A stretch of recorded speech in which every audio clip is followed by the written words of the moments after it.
Community foundations sit at the intersection of great wealth and great need.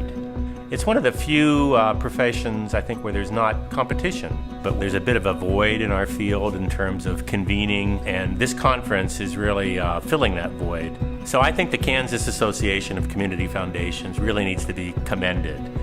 I think it's one of the few places that really is left in our field of community foundations to be able to go where you can have this kind of interaction with this number of people and find out about everything that's going on within the foundation. We have a lot to learn from one another. Even if all we did was get together in a room and just chit-chat, it would be a successful conference. So far at this conference, I've heard stories that sound like my own, and I like that because it says that we're part of a growing field and that there's support out there for us as a community foundation to figure out what's our next step, where are we headed, and what should we be doing for our community. The speakers at the Kansas Association of Community Foundations Conference come from all over the country and have a wide variety of expertise. Invariably, there's somebody at that conference that can give me some insight on how to do it better or more efficiently or where to seek resources.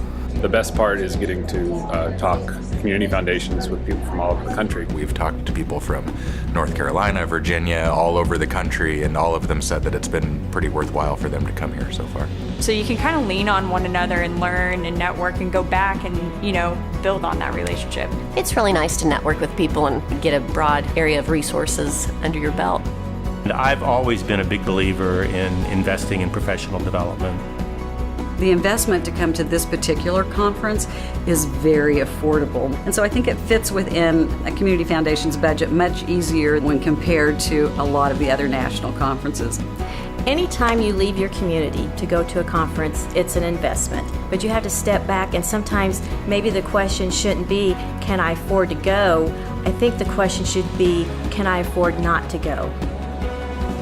Ultimately, it's about learning from each other and just sit with people and talk about what is working for each of them and try to figure out how to grow with and for each other. I love the amount of people that are here. The information has just been fantastic. Essentially, that's what keeps me coming back, is just hearing what are people doing, what's on the forefront, how it aligns with what we're seeing in our own community, and so that's what brings me back every year.